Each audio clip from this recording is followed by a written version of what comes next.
You heard about market survey. So, pardon? Please come. Please. So, you want to know whether the customers will receive your product, what are the reactions, then whether there is any difference in pricing that is required, because you have fixed the price. Normally, how do you fix the price? When you are entering a commercial market, cost basis is cost plus. You calculate all the costs that you have incurred. There may be overheads, that is fixed expenses. Then, after this, you want to have a profit because your service is important. You have put in a lot of labor. Your salary equivalent is important. So, taking all this into account, you fix a cost. Let us say you are fixing it at a cost of 1,000 rupees for this particular thing. Now, whether the market will take it at 1,000 rupees, that is important. If they are not prepared to accept it, then you will have to undersell it, is it? You will have to sell it below cost, which means you are undergoing a loss. So here the question of pricing comes, the question of cost comes, and for calculating the cost, the gentleman's problem of accounting comes. Unless you list out whatever items you have incurred as expenditure without any inflation, without inflating the figures, because you cannot cheat yourself. So you must know how much it has cost. So with that cost plus your profit margin which you expected, whether the market is prepared to accept. If the market is prepared to accept, you can produce. Then if you are producing more, your overheads will come down. Is it? The facilities that you have got can be spread out to many products, many units. That means the unit cost will be less. You are in a better competitive position. Similarly, your product, suppose somebody is always producing, somebody else is producing same product or similar product, service having the same function, then he is a competitor. Now, as you enter the market, you have to face competition. You have to watch the moves of the competitor, whether he is underselling, whether he is giving advertisement, heavy advertisement, whether he may be a resourceful man, he can afford to give more powerful advertisements, whether you can do it. So these problems will arise. These are all managerial problems that will arise. I am only giving a general view. So I said, individually, if you have got any problems which you have experienced, we can discuss in the class. Then, after all, if you simply state, as I told you, the management objective is attaining definite objectives often with inadequate resources. What are the resources? Material, machines, money, normally. Then methods or technique, they can be added. Now, ultimately, everyone wants to make profit, is it? Agree? Profit is a function of cost, price and volume. So, your profit will depend upon how you are able to reduce your costs. How, when you are reducing your cost, you are prepared to reduce your billing, or you are enabled to reduce your price. And at this price, lower price, you may be able to sell a larger volume. So, as a management man, when you are marketing and producing the product, you are producing, suppose you say you have 1,000 units. These 1,000 units can be sold in the market based on the market survey. Now, your cost you have reduced, price you have fixed, and the volume also is determined. So, the function of these three will be resulting in the profit after meeting all the expenses. Now, when competition enters, you see, I am told in the software field, so many people deliberately create viruses, and so that they can sell their antivirus product.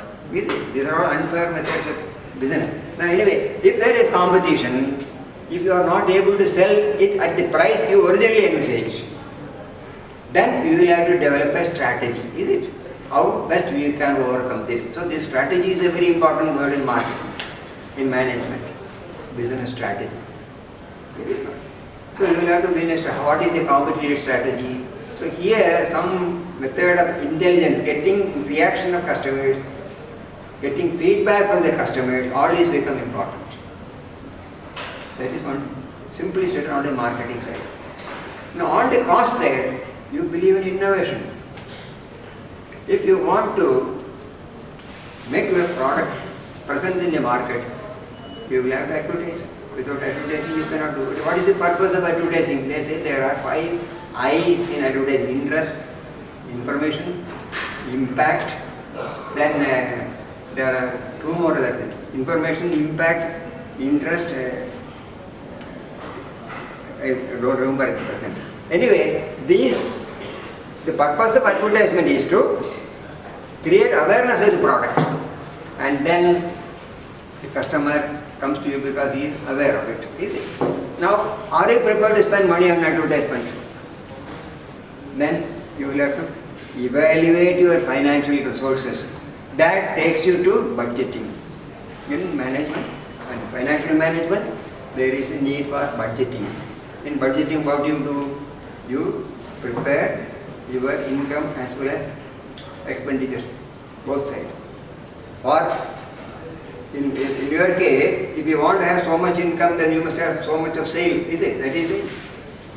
You are selling the software or whatever it is, if it is hardware, so many units of the product. So you have to decide the volume, then the price, then total expected income out of that.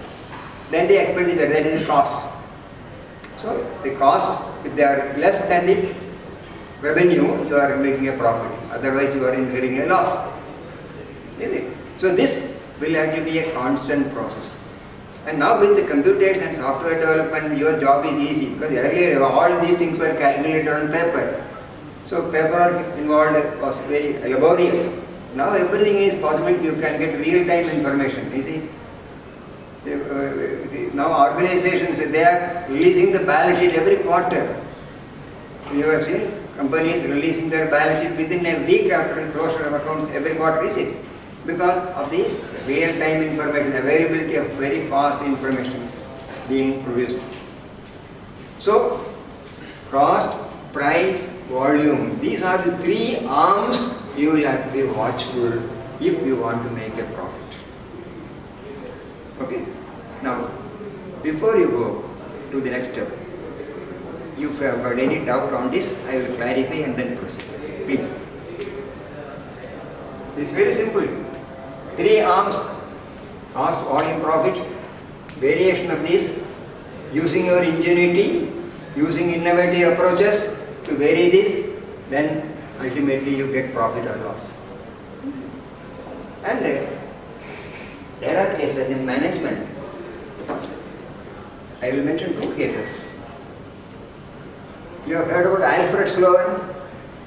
See, some dynamic managers, CEOs, who have salvaged companies. Alfred Sloan was the manager, he was president, who was responsible for reviving General Motors. When General Motors found it difficult to compete with Ford, they were almost facing closure, they were in very great difficulty. Alfred Sloan, he came and adopted very innovative measures in management, and revived the company and brought it again to the leader position. And in his name there is Alfred Sloan School of Management in MIT, USA. Similarly, Lee Iacocca. Iacocca was the president of Chrysler Motors. Chrysler was in shambles, and he was brought in and he adopted innovative measures. To give you one or two instances, he was determined to salvage the company. So a person who was drawing a salary of 1.7 million in those days, he said, I will take $1 salary. Just imagine the period. So all the workers agreed to cut their salary substantially. So that means there was a push, the cost went down. And then he wanted additional finance to modernize the factory. So he approached financial institutions, they were not prepared because the financial position of Chrysler was so bad.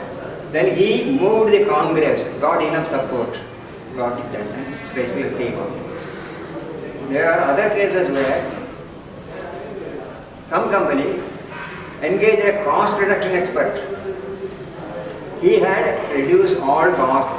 Ultimately, he said, my post is not required because no further cost can be reduced. So he abolished his own post and went. So there are so many innovative measures for reviving a company if you apply this to management.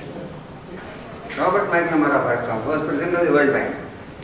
He was defense secretary. So when he was president of World Bank later, he was president of Ford Motors. when he was brought to Kennedy's cabinet, he was a computer man, he applied this approach and reviewed the bases.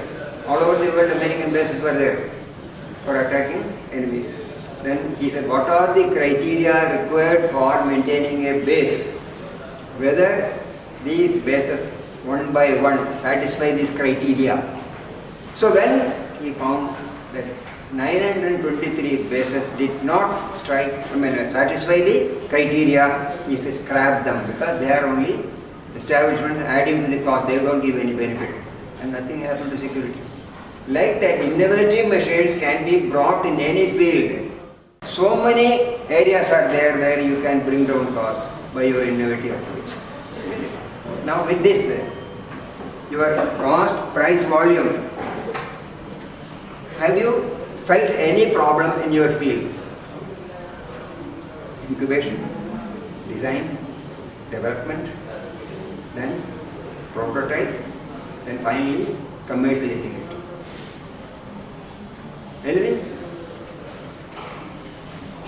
You don't take it? Regarding cost. Pardon? Regarding cost. Regarding cost. Any cost, price or whatever, any aspect of management, you see, when you say you have got a problem, you are working. When do you say my company is having a problem? You see, as managers, you have to solve problems, is it not? So when do you say there is a problem? A problem is defined as a deviation from a standard. For example, in a company which is set to produce 100 tons a day, if they are only producing 70 tons, there is a deviation, is it not? The target of 100 is not achieved, there is only 70. So there is a problem. So this is one way of looking, analyzing and detecting a problem. Then you investigate why this shortfall in output has come. Is it because there is lack of raw material? Is it because the machine is down? Is it because maintenance is not properly done? All these causes are investigated and then analyze and find out which is the most likely cause for this problem. Supervisor is absent. Or there may be so many causes, but you can choose the most important one and try to remove that cause, the problem is solved. So as managers, your job is problem solving, which means you have to identify the problem. Is it? Now here, as I told you, first there will be some symptom. For example, if you take your own city, don't you have problems here?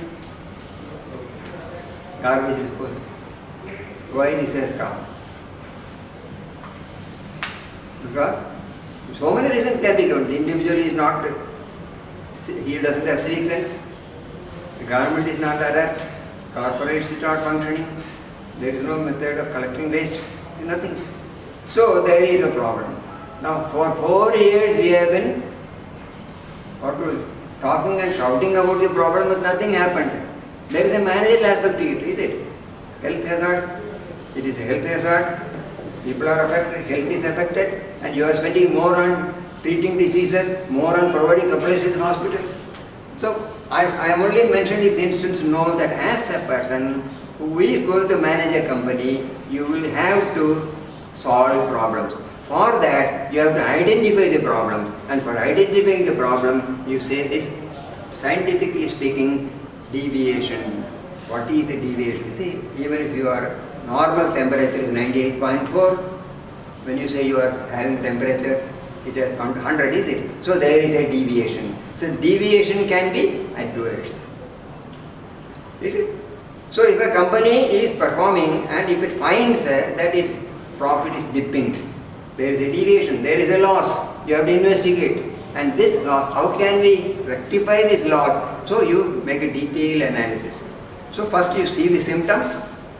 After seeing the symptoms, you examine one by one which is the most worrying one, which is the most important one. And that symptom you take and then you locate the causes.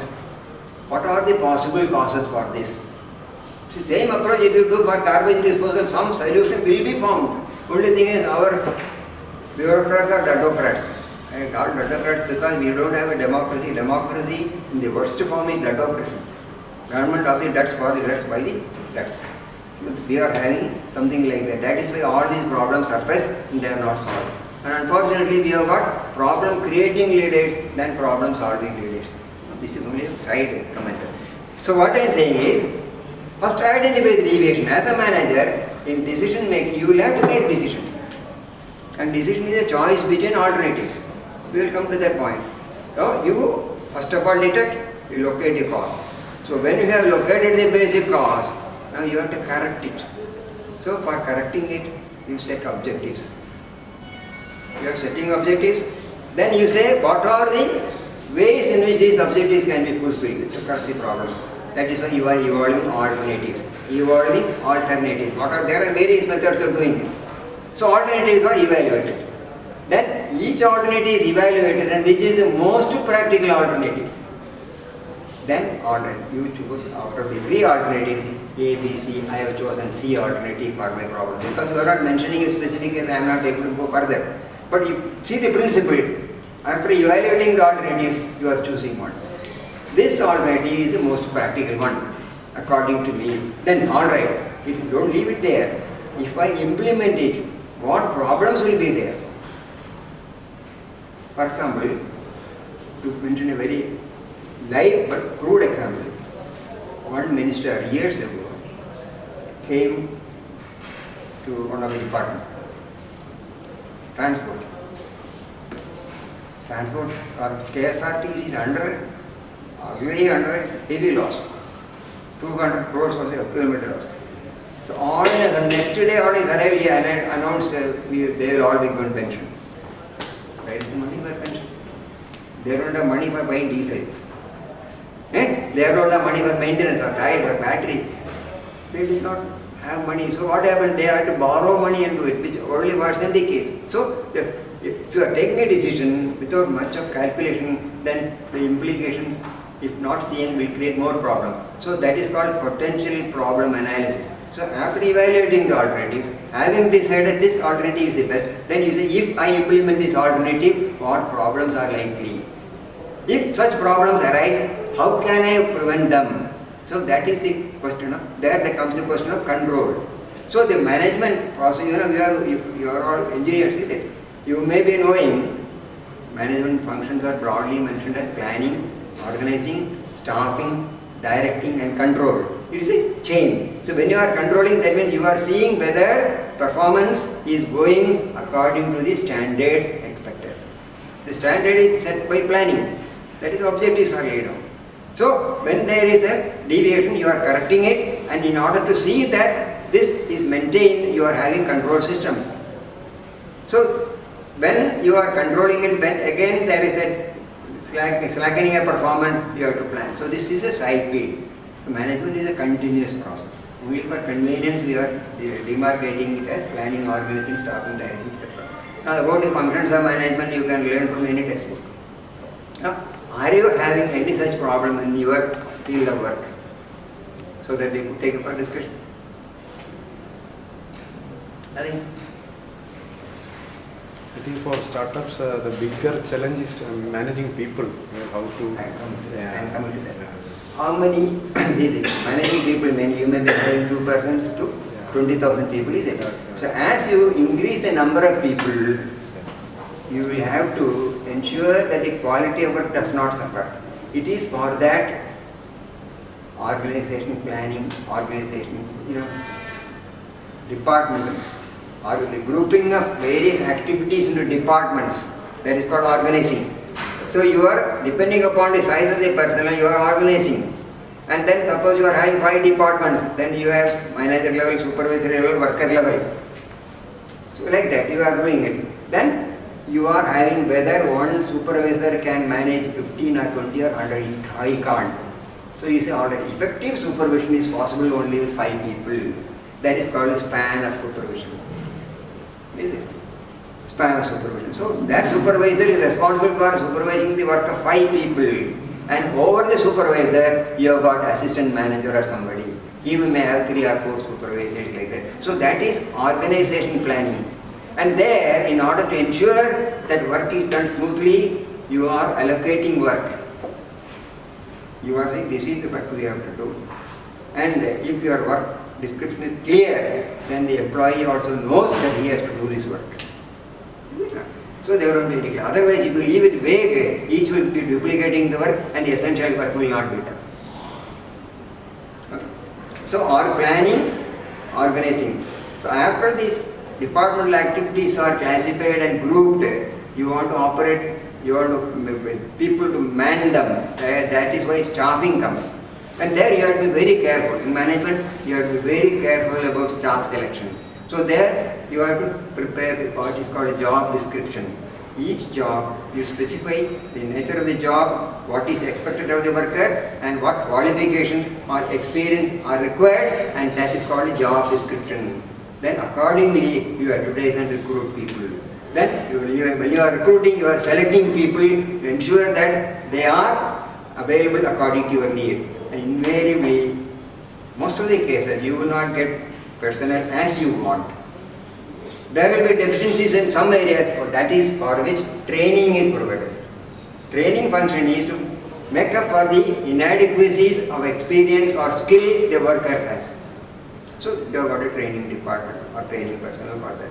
Cool. So planning, organizing, staffing, then directing. See, these staff will have to be given instructions through various decisions. They have to be given commands. So direction comes. Planning, staffing, directing, and then control. You have to ensure whether things are going according to the original planning. So what happens is, good companies, professionally managed, they clearly set objectives. Clear objectives mentioned in 4 or 5 lines. For example, a company like General Motors will say to place the right persons in the right places, to be ahead of research, to be a leader in the field, to motivate staff to excel their performance. 4 or 5 core principles will be mentioned, and based on this, all others will work if they are trained properly. So this is organization planning in a nutshell, which can be discussed for 2 days. So elaborated. Now, you have any other point to make on this? Objective. What do you want to achieve? It's profit. Profit. I will come one step further later. Now it is say you want to achieve profit. How do you achieve profit? What is your method? According to your present knowledge, how do you achieve profit? You are selling something, is it? You are making something. But this production, it has to go through various stages and then to the market. That means the customer should be there. Have you seen all the links from production to the customer, how your product is received, whether you are able to meet the competition, all these aspects have you seen? So even if you are only 2 or 3 persons available, you have to sell this, is it not? With 3 people you may be able to manage, you may be able to produce it. But when the organization expands, I told you the problem of grouping activities and appointing more staff comes. Then, if but see, there are, in management, when the organization grows, you have policies. These policies, they originate from the objectives. See, objectives, based on the objectives, policies come. Then the policies are guidelines, so that the large number of staff cannot be expected to take decisions on their own. So you are laying down certain guidelines. Based on the guidelines, the lower staff can take decisions. Policies. Then how detailed things are to be worked out, for that procedures are listed out. Procedures. So policies, procedures. Then you are going to devise methods of doing it. See, suppose there is a chain of activities are there. There is a sequence. This has to be listed out. These are all things when organizations grow in size. But initially you are the entrepreneur, you are the manager, everything is it. In some cases you may be the accountant also. You see, initial stage it will be like that only. For example, Infosys was starting in a car shed with 5 people. Now it is a worldwide company, employ lakhs of people. Like that, at each stage, the top management is aware that it is growing, it is having a vision. Where should we should be after 5 years? This is a vision. Then there is a mission for that. So your point is answered. Even if the size of the company doesn't matter, but you must be clear about your objective, what you want to achieve. Okay? Then, You are talking about profit. Now I will come to the original point. Is there any time limit for you? Till 4 o'clock. 4 o'clock. You came late and you have given me only 5 minutes. Anyway, I don't want to cause any inconvenience. Now, beyond this, beyond profit, do you think there is anything to be? There is a vision. Basically, there is a vision. That is what company. Individually, I am asking you. What do you want in life? Satisfaction. Satisfaction, momentary. Goodwill. Goodwill. Goodwill is there. But if you are asking me the question, you are greeting everybody on the year of the new year. What are you saying? Happy. Happiness. You want happiness, is it not? Yeah. So, in everything that you do, if you are happy, then your work will be successful. And there, I am giving my experience to you. Tested, proved and benefited. You have to define what happiness means to you. There are big CEOs, presidents of companies in USA who have left it and they have taken up a small firm's presidency because they wanted to have this freedom to operate. Job satisfaction, as they call it. At the same time, if anything which violates their basic principles of happiness, they leave. Similarly, you have your view. People they say we want work very hard. And the result, they'll end up in a hospital even at the age of 30. Is it? Why? Because they spoil their health. So there is no point in losing your health. So there is a concept called life-work balance. Only recently that has come up, even in management institutes. So there should be a balance between your life and work. And I have got one complaint against many of the CEOs. They create stress by fixing unrealistic targets. Salesman, sales manager, they will be trying. We can't reach it, humanly impossible to achieve. If you achieve it, then next year 20% more, which means the man collapses. They say, for what? He loses his happiness. Then there is only stress. And what happens? More blood pressure, diabetes, and all illness is it. So this tendency should not be. That is why they say the principle of life-work balance. You should be able to find a balance. Then you have, according to me, you have this concept of happiness as perfect peace of mind. You don't create stress and then engage a stress management expert. It's not required. There is no need for stress. I have not experienced stress actually for so many years. I enjoy my work. I've been a consultant. I was in Reserve Bank. I was in Planning Commission. I was in a public sector company. But there all I found that objectives of the organization, they were not fulfilled. If you say management by objectives, the objectives belong to the person and not to the company. There was clash. So I did not derive any satisfaction. After I did my MBA from Ahmedabad, but for 5-6 years, and then set up my practice. I never looked back because I wanted my concept of happiness to be preserved. And I do my creative work even now at the age of 82. I write books. Many of them are available in Amazon. I feel immensely happy. So you must choose a field where you feel happy. Do the work, you will enjoy it. Even if you work for 20 hours, you will never feel bored. That is system. And now I will come to, in 5 minutes, what I want to tell new dimensions in management. Because I don't want to disappoint you. Tell you, ultimately you want happiness. Happiness is state of mind. Agreed? Now, do you believe the concept of management? You are managing the assets of the company, is it? You are managing others. What about managing yourself? Are you managing yourself well? What are your assets? If you go to a doctor, if you go to Kim's Hospital, they will say for a kidney replacement 20 lakhs, is it? For a liver 30 lakhs. For a heart transplant much more. So if you put all these values, how much you are worth? You can't estimate, is it? So you have got your, what I call internal assets. Internal assets, these assets are not managed well in most of the cases. And these assets, I have analyzed it and I have written also books on that. But internal assets, your mind. Because the mind is one of the most powerful assets you have got. And according to a famous American psychologist, the mind is a $10 billion gift. What he meant was, if you create a machine to do the function of the mind, it will cost at least $10 billion, still it will not be a substitute. So that is the power of the mind, and most of us, or almost all of us, don't utilize more than 1%. Utilization is less than 1%. And those great men who have achieved, they are those who have achieved much higher utilization. And how to achieve this? That's a separate subject. You may have heard about it. One of the techniques is meditation, controlling the mind. And I could tell you how a CEO of a company, have you heard about Videocon?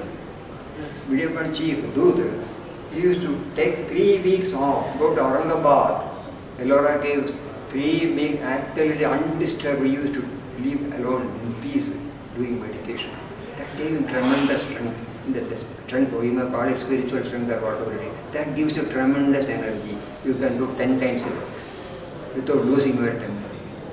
So these are the inner resources. Then your brain, you do positive thinking. If negative things and negative thoughts, they deplete your energy. Do positive thinking. Is it? Then your senses. The people, what happened? They are carried away by impulses, is it? We can classify this under 5. Sense of hearing, sense of touch, sense of sight, sense of taste, and smell. Is it? So people, if there is a beautiful lady going there, then the sight attracts you. Is it? Whereas if you know that it is not my job, I don't have to go there, then you are a restrained person. You behave better. If it is a sense of smell, you buy something very appealing to the nose. Then after some time you can't live without that. You are addicted to that. Like that, all these 5 senses, they pull in different directions, and your mind also goes along with that. So your work suffers. And if the intellect is not controlling the mind, it will happen. So finally, summarizing it, have you seen a chariot? All of you. You observe a chariot, particularly the chariot which is represented in the Gita. You see? So in the chariot, it has got a lot of meaning. The chariot has 5 horses. These 5 horses represent the 5 senses. They are going in different directions. So the reins, the Kadinjan you call it, the reins are pulling the horses not to deviate from the main track. Then the charioteer, that is intellect. The intellect controls the mind, holds the rein. The mind, if it goes out of the senses, then the chariot will rein. So it controls. So intellect by proper direction controls the mind, and then the horses are controlled. You reach the destination. Simple principle. This you follow as far as your managing your own assets are concerned. This we call self-management. If you go to Gita further, you can take one more reason there. Every company has got its objectives. So here, the objective is the flag on top, that is the Hanuman. Hanuman is the flag, logo there. Hanuman is one who overcomes all obstacles. If he sets an objective, he will achieve it. If he wants to go to Sri Lanka, he will go there and land there, whatever may be the obstacles. You see? So that is a source of strength. So once the objective is realized, then the intellect will work, the mind will be controlled, the horses also will go on the proper way. You manage yourself better, you will be much better, you will be much better. See, you employ, if you have 5 workers, you tell them to do this, all 5 workers will become excellent workers. You will be having a different work culture. You will be innovating a new work culture. There, positive thinking, plus controlled mind, plus you are to take physical care of the body. Now it comes to the body. You may say all these exist within the body, but body is a personal affair. Now if you abuse the body, which is a very treasure, then one falls sick just. You are caring for a machine. You are doing preventive maintenance. Are you doing enough preventive maintenance for your body? You work for extended hours. You take all types of food which are meant for animals. See, animals have canine teeth, they can tear off flesh. We don't have that. No, we are not meant for taking non-vegetarian. Please don't take it away. I am saying as an example in the interest of your health. And I practice it and I benefit by it. I thought I shall share my experience with you. And this will give you good thoughts, good energy. You will, temperamentally you will be alright. You will be able to have better relations with people in workplace. That way your physique is maintained, and for that there are so many techniques, yoga with meditation, then positive thinking, entertain noble thoughts. So with positive thinking, your energy is conserved. If negative thoughts means the negative energy is flowing out. Is it not? Similarly, you have heard about time management. Time management, as we hear now, is a plethora of techniques they mentioned. But there is one thing which is common to what is said now and what was said 5,000 years ago. Our ancient sages said, live in the present. The present is before you. The past is gone. You can't do anything. You can learn lessons from the past. Future you have no control. Is it? You don't have anxieties about the future. Do things correctly in the present. The future will be taken care of, because tomorrow's future, today's future is tomorrow's present. Is it? So do things right now in the best possible way. For that you require concentration, you want full energy. So that is possible if you entertain positive thoughts, you control the mind and then control the senses and live a regulated life. Your output will be much more and your enterprise will expand with a new work culture. So within the time limit allotted to me and putting upon your availability of time, I am closing it. Now you can ask any question on this. I shall answer to the best of my knowledge. Thank you.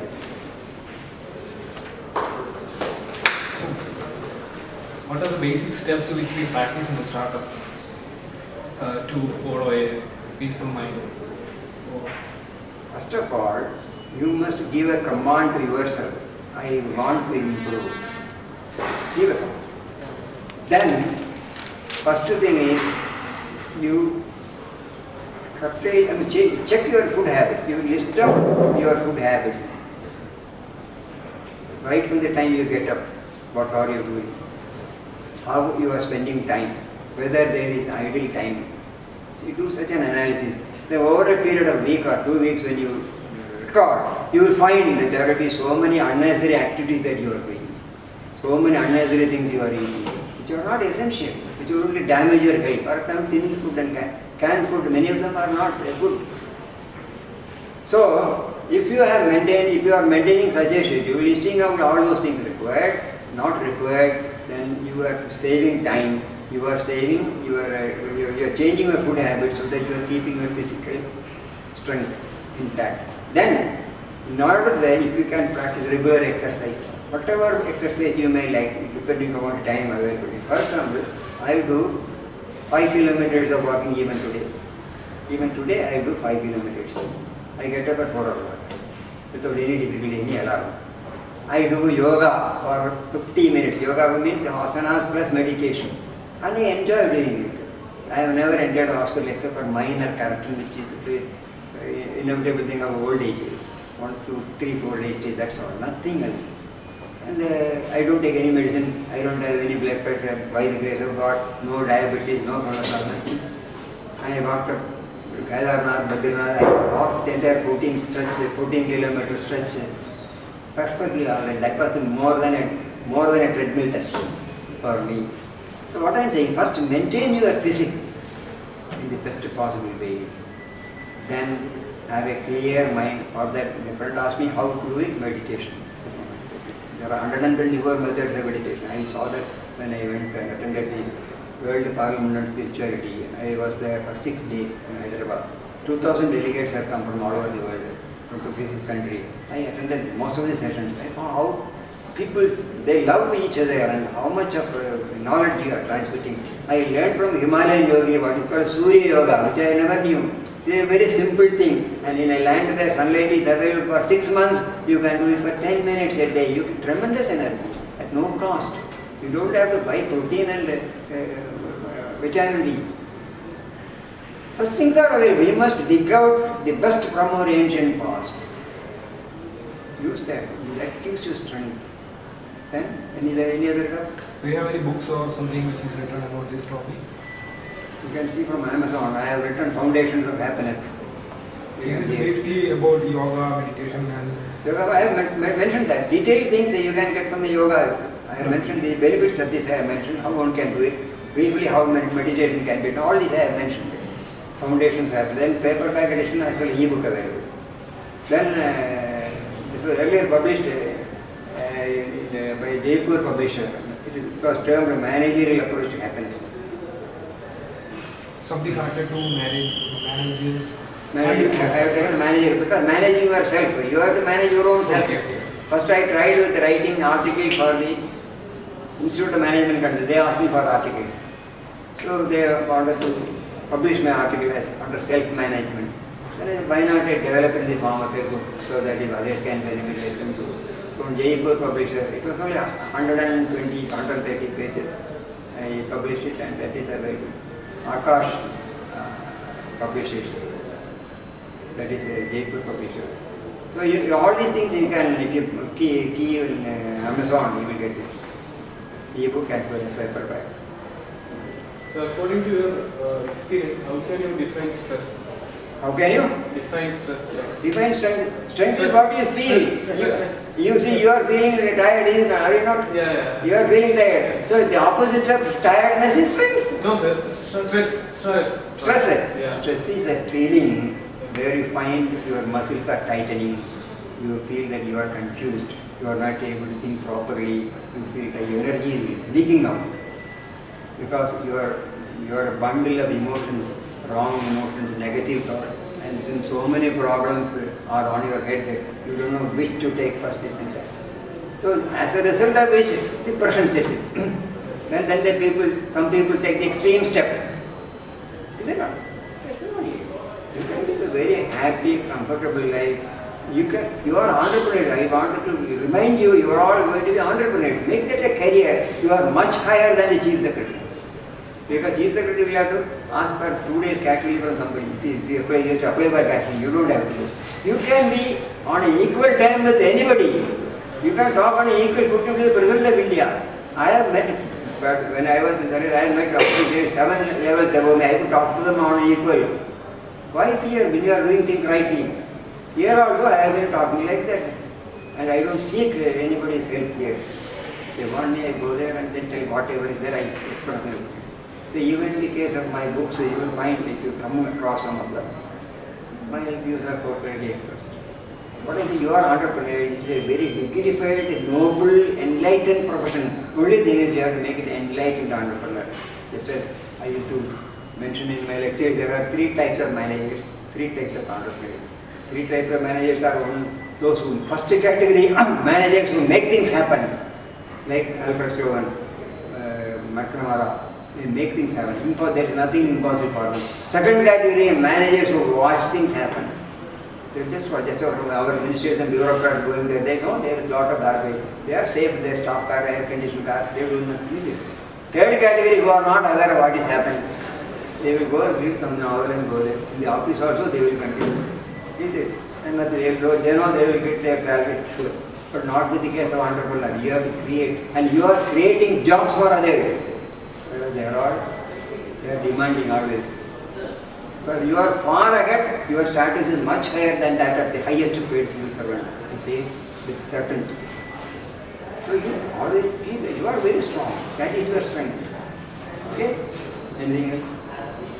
What do you think? Be an enlightened entrepreneur. You be ordinary entrepreneur is one creates what makes for profit. Enlightened entrepreneur one step ahead. To give you an example, there was an entrepreneur in Chennai who said, he called his auditor, Mr. So-and-so, can you give me a scheme? I am talking about 30 years ago.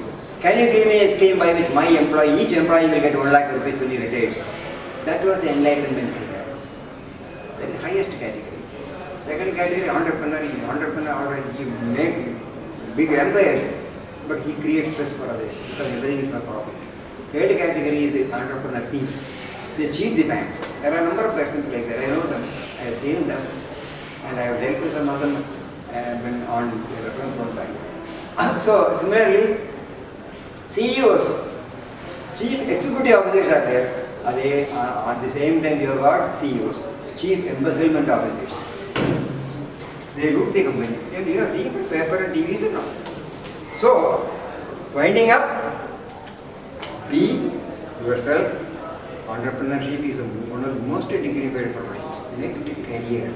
You will enjoy it because you are free. You can be creative. You need not be afraid of anybody as long as you are doing things correctly.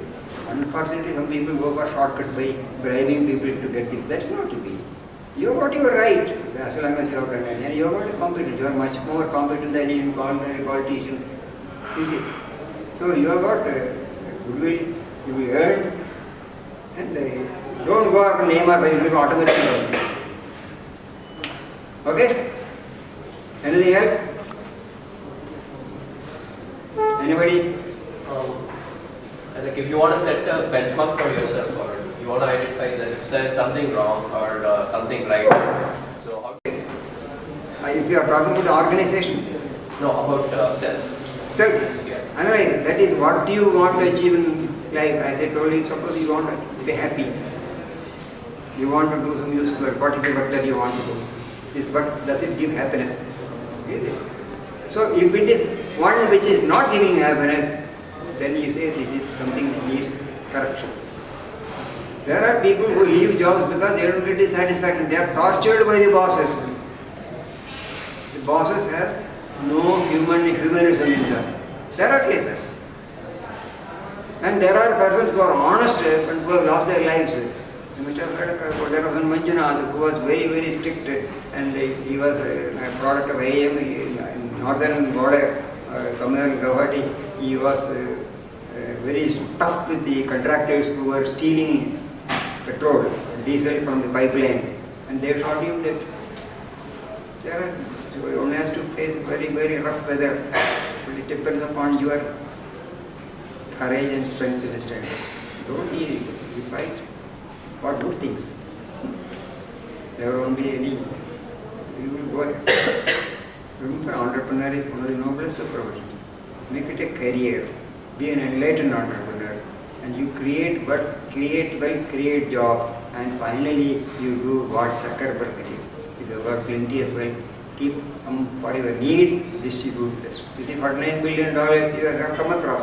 Facebook CEO, or there is noble effort he has done. Bill Gates, is it? Like that, an entrepreneur alone can do it, not a government servant or anybody. Government servant is a drain on the public sector. All government servants, apologies today, they are drain on the public sector. Because they don't give anything. The only contribution they make is to the product fund, which they get back. Okay, thank you for listening to me. On behalf of Kerala Startup Mission, I would like to thank you for your time and having a session with us. Please do come again. No, you can't do that. No, I am now, at this age, I feel doing something great. I am developing core competence and helping people to develop core competence with my approach. In fact, I have got one IAM lady with me who is much junior to me. And we are, those who want to be, give them training, core competence. That is the only employees should be developed. Then your strength increases. Then the organization becomes a model organization which others can copy. And automatically progress will come. This is my positive. My number is there. Yeah. Okay then. Thank you. Thanks a lot.